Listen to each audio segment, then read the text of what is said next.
"Mommy, Tom is on the phone," Tina called from down the hallway. "Okay," I replied, shuffling over to the receiver. "Hi, Tom. Is everything okay?"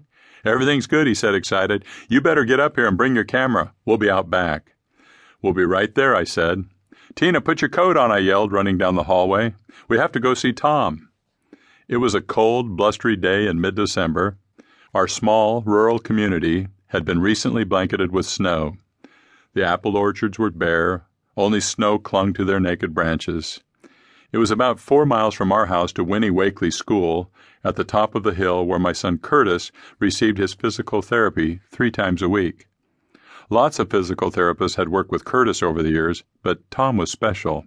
He knew what was important to a 6-year-old boy, things like wearing normal shoes without braces, riding a bicycle, and having little plastic caps on the ends of your shoelaces so frayed ends don't make lacing impossible. Tom also knew that boys who wore belts with hard-to-work buckles might end up peeing down their legs. As Tina and I drove slowly through the barren orchards up the winding country road, I thought about how excited Curtis must be and how thankful I was for Tom to be in his life. Every 6 months, we met to set goals for Curtis's development. Our goal this time around was for Curtis to be riding a bicycle by Christmas. He had sent a letter to Santa requesting a new 2-wheeler, and it was just 9 days until Christmas. This was his last session with Tom until after the holiday.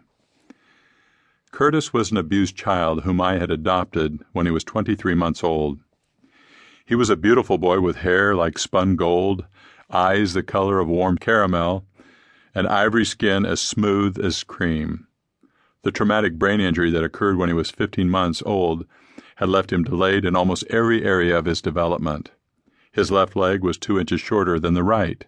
The muscles on his left thigh and calf had atrophied. He wore a heavy lift and leg brace on his left shoe to allow his foot to reach the floor. His left leg was essentially just a stabilizer for standing.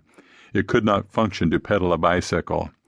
God would need to work a miracle for Curtis to learn to ride a bike. I parked my Jeep in the snow-covered parking lot under the ponderosa pines. Tina and I went through the special education building to the covered play area behind the school. We could see Tom running alongside the bicycle with Curtis balanced on the seat. Tina and I began to clap and cheer, but Curtis just gave us the "what's the big deal" look. He thought Tom was still holding the bike up right behind him, so when Curtis turned the bike to head back to our direction, Tom changed his pace and ran up ahead where Curtis could see him. Curtis looked at Tom. Then he looked at me. The happiest smile I'd ever seen flashed across his beautiful face. "I don't believe it! I don't believe it!" he shouted with joy as he rode past, his right leg doing the work for his left. Tina, always his biggest fan, clapped and cheered him on. I wiped the tears from my cheeks and shouted, "Look at you, Curtis! You're riding a bike!" He just kept pedaling, watching and grinning. Proud of his accomplishment, he rode out of the covered play area, onto the basketball court, and straight into the basketball goal.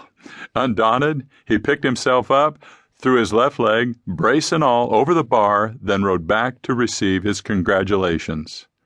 When he dismounted the bike, I wrapped him up in a huge hug and lifted him up off the ground. "Thank you, God, for this miracle," I prayed silently, still crying. It was a very Merry Christmas, indeed.